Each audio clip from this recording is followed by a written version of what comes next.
नमस्कार, मैं हूं आपके साथ खुशबू सिंह। स्वागत है आपका युग चरण में। चलिए शुरुआत करते हैं बुलेटिन की। इंडियन रिसर्च स्पेस ऑर्गेनाइजेशन यानी इसरो 21 अक्टूबर को गगनयान मिशन की पहली टेस्ट फ्लाइट भेजेगा। इसके बाद 3 और टेस्ट फ्लाइट भेजी जाएंगी, जिसकी जानकारी इसरो के अध्यक्ष एस सोमनाथ ने शनिवार को दी। रामेश्वरम में एक कार्यक्रम में हिस्सा लेने आए सोमनाथ ने मदुरै में मीडिया से बातचीत में कहा, 21 अक्टूबर को पहली टेस्ट व्हीकल डेवलपमेंट फ्लाइट के बाद हमने D2, D3 और D4 की प्लानिंग की है। इस टेस्ट में क्रू मॉडल को आउटर स्पेस में लॉन्च करना, पृथ्वी पर वापस लाना और बंगाल की खाड़ी में टचडाउन के बाद इसे रिकवर करना शामिल है। क्रू मॉड्यूल गगनयान मिशन के दौरान अंतरिक्ष यात्रियों को आउटर स्पेस में ले जाएगा। गगनयान मिशन के तहत इसरो ने अगले साल की शुरुआत में गगनयान मिशन का पहला अनमैन्ड मिशन प्लान किया है। अनमैन्ड मिशन के सफल होने के बाद मैन्ड मिशन होगा, जिसमें इंसान स्पेस में जाएंगे। कांग्रेस ने मध्य प्रदेश, छत्तीसगढ़ और तेलंगाना में अगले महीने से होने वाले विधानसभा चुनाव के लिए 229 प्रत्याशियों की पहली लिस्ट जारी कर दी है। इनमें मध्य प्रदेश से 144, छत्तीसगढ़ से 30 और तेलंगाना से 55 उम्मीदवारों के नाम है। पूर्व मुख्यमंत्री कमलनाथ को पार्टी ने छिंदवाड़ा से टिकट दिया है। सीएम शिवराज सिंह के खिलाफ बुधनी से विक्रम मस्तल को उतारा गया है। मस्तल ने 2008 में आई रामायण में हनुमान का किरदार निभाया था। छत्तीसगढ़ के मुख्यमंत्री भूपेश बघेल को उनकी परंपरागत सीट पाटन से और डिप्टी सीएम टीएस सिंहदेव को अंबिकापुर से प्रत्याशी बनाया गया है। चुनाव आयोग ने 9 अक्टूबर को 5 राज्यों में मतदान के तारीखों की घोषणा की थी। मध्य प्रदेश में 17 नवंबर तो छत्तीसगढ़ में 2 चरणों में 7 और 17 नवंबर को वोटिंग होगी।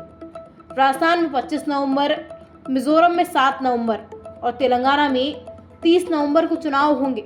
5 राज्यों में 3 दिसंबर को नतीजे आएंगे।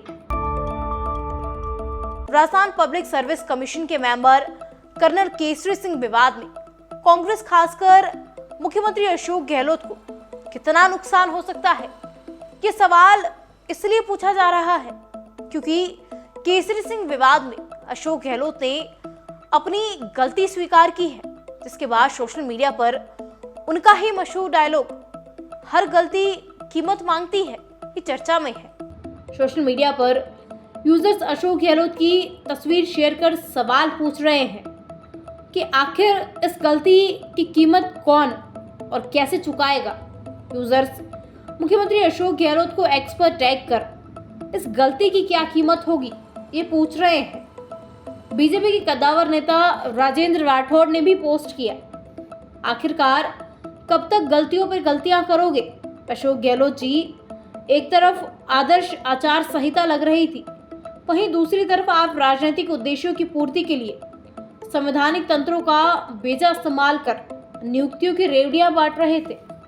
राजस्थान में विधानसभा के चुनाव होने वाले हैं और अशोक गहलोत चुनाव की कमान संभाल रहे हैं।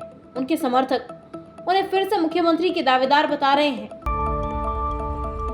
राजस्थान विधानसभा चुनाव के लिए कांग्रेस की स्क्रीनिंग कमेटी ने शनिवार को पार्टी के संभावित उम्मीदवारों के नामों पर चर्चा की और मुख्यमंत्री अशोक गहलोत ने कहा कि टिकट वितरण की पूरी प्रक्रिया सुचारू रूप से चल रही है तथा जीत की संभावना के आधार पर ही उम्मीदवारों का चयन किया जाएगा। राजस्थान प्रदेश कांग्रेस कमेटी के अध्यक्ष गोविंद सिंह डोटासरा ने कहा कि स्क्रीनिंग कमेटी ने सभी 200 सीटों के बारे में विस्तार से चर्चा की। स्क्रीनिंग कमेटी के अध्यक्ष गौरव गोगोई और इसके सदस्यों के अलावा मुख्यमंत्री अशोक गहलोत, पूर्व उप मुख्यमंत्री सचिन पायलट, डोटासरा, विधानसभा अध्यक्ष एवं वरिष्ठ नेता सीपी जोशी और कुछ अन्य नेता इस बैठक में शामिल हुए। बैठक से पहले गहलोत ने कहा कि टिकट का वितरण सर्वेक्षण से मिली जानकारी के आधार पर किया जाएगा। उन्होंने ये भी कहा, सरकार के खिलाफ कोई लहर नहीं है। जनता को हमारी सरकार से या हमसे किसी तरह की कोई शिकायत नहीं है।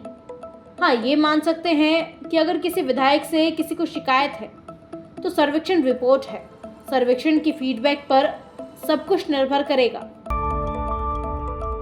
वनडे वर्ल्ड कप 2023 में लीग स्टेज के सबसे बड़े मुकाबले को भारत ने अपने नाम कर लिया। टीम इंडिया ने पाकिस्तान को अहमदाबाद के नरेंद्र मोदी स्टेडियम में 7 विकेट से हराया। भारतीय कप्तान रोहित शर्मा का टॉस जीतकर सबसे पहले बॉलिंग करने का फैसला सही साबित हुआ। टीम इंडिया ने पाकिस्तान को 191 रन पर ही समेट दिया। 192 रन के टारगेट का पीछा करने उतरी टीम इंडिया को रोहित शर्मा और शुभमन गिल ने तेज शुरुआत दिलाई। रोहित ने महज 63 गेंद पर 86 रन की पारी खेली और मैच में भारत को पूरी तरह से हावी कर दिया। नरेंद्र मोदी स्टेडियम की बैटिंग पिच पर भारत के कप्तान रोहित शर्मा ने टॉस जीतकर पहले फील्डिंग चुनी। तेज गेंदबाजों को शुरुआत में स्विंग नहीं मिली, जिसके बाद उन्होंने अपनी लेंथ आगे डालने की बजाय गुड लेंथ पर रखी। पाकिस्तानी ओपनर्स ने तेज शुरुआत की, लेकिन भारतीय गेंदबाज की कसी हुई बॉलिंग के सामने दोनों ओपनर्स इमाम उल हक और अब्दुल्ला शफीक ने अपने विकेट 13 ओवर के अंदर ही गंवा दी। ऐसी तमाम खबरें देखने के लिए सब्सक्राइब कीजिए हमारे चैनल को और यूं ही बने रहिए युग चैनल के साथ।